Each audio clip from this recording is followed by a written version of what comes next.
माननीय सदस्य रामचंद्र सिंह। अध्यक्ष महोदय, यह सभा राज्य सरकार से विस्ताव करती है कि व्यापक लोक हित में बेतला राष्ट्रीय उद्यान, पलामू वन्य प्राणी आश्रयनी एवं महुआ डांड आश्रयनी का अधिकांश भूभाग जो मेरे विधानसभा क्षेत्र मनिका के सभी प्रखंडों के अंतर्गत आता है, जो इको सेंसिटिव जोन घोषित है। नियमानुसार वन क्षेत्र के 10 किलोमीटर की परिधि में किसी तरह का प्रदूषण युक्त कार्य अथवा व्यापार बाधित है, जिसके कारण यहाँ के लोग मात्र कृषि एवं मजदूरी पर आश्रित हैं, जिसके कारण स्थानीय लोगों को पलायन भी हो रहा है। अतः स्थानीय लोगों के जीविकोपार्जन हेतु इस क्षेत्र में पर्यटन, कृषि, सिंचाई, गृह उद्योग आधारित कार्य इत्यादि विशेष पैकेज के तहत मुहैया कराया जाए। साथ ही नियमानुकूल इको सेंसिटिव जोन के परिधि क्षेत्र को कम किया जाए। अध्यक्ष महोदय, उत्तर मिला है।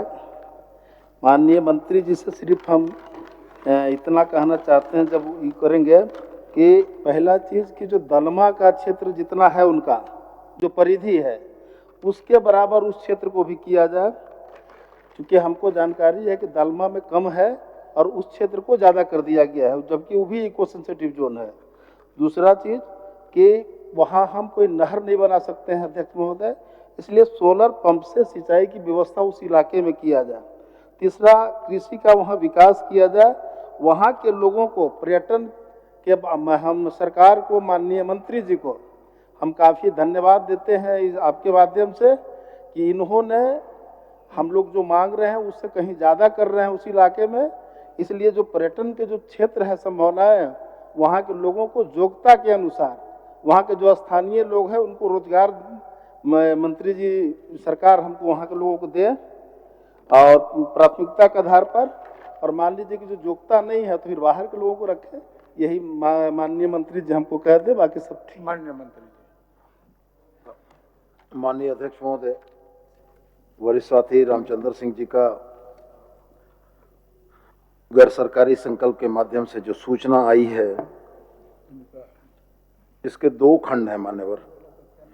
पहला खंड है कि इको सेंसिटिव जोन की परिधि को कम करने का। तो माननीय सदस्य भी जानते हैं, यह सदन भी जानता है कि ऑनरेबल सुप्रीम कोर्ट के न्यायाधीश के बाद इको सेंसिटिव जोन की परिधि या सीमा को करने का अधिकार न राज्य सरकार में निहित है, न केंद्र सरकार में निहित है। माननीय सर्वोच्च न्यायालय की अनुमति के बगैर उसमें कोई भी परिवर्तन संभव नहीं है। ये माननीय सदस्य भी जानते हैं, सदन भी जानता है। तो मैं सबसे पहले तो ये कहना चाहूँगा कि ये विधि सम्मत नहीं है, ये नहीं किया जा सकता है। दूसरे विषय में, जिसमें रोजी रोजगार और पर्यटन की संभावनाओं के अनुरूप वहाँ के लोगों को लाभ दिए जाने की बात है, इस पर हम लोग बिल्कुल सैद्धांतिक रूप से सहमत हैं। नहर की अनुपलब्धता के चलते यदि सोलर पंप लगाने की बात है तो आपके माध्यम से हम माननीय सदस्य को आश्वस्त करते हैं कि संबंधित विभागों को इस आशय का निर्देश प्रेषित किया जाएगा।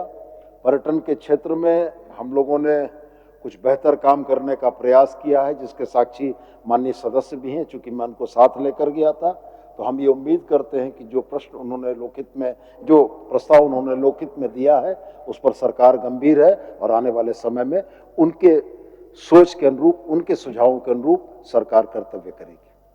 अध्यक्ष महोदय, अब सिर्फ हमने कहा था कि दलमा के भांति, अगर दलमा मान लीजिए जो होगा, क्योंकि वहाँ भी माननीय सर्वोच्च न्यायालय के निर्देश पर हुआ था और यहाँ भी हमें जो जानकारी है, रिटेन में तो नहीं है मेरे पास, लेकिन जानकारी है कि जमशेदपुर में दलमा को कम किया गया और उसको ज़्यादा कर दिया गया। इसलिए मेरा सिर्फ इतना कहना था कि दलमा के भांति वहाँ भी परिधि कम किया जाए, बस सिर्फ इतना कहना था। इसको दिखवा लीजिए मंत्री जी, दिखवा लीजिए। चूंकि ये इनके मूल अभिस्ताव का अंग नहीं था, इसलिए विभाग ने उत्तर भी नहीं दिया है। फिर भी माननीय सदस्य की भावना के आलोक में इसको दिखाकर इसमें सकारात्मक, मैं आपको, सरकार को धन्यवाद देते हुए, माननीय मंत्री जी को धन्यवाद देते हुए मैं अपना अभिस्ताव वापस लेता हूँ।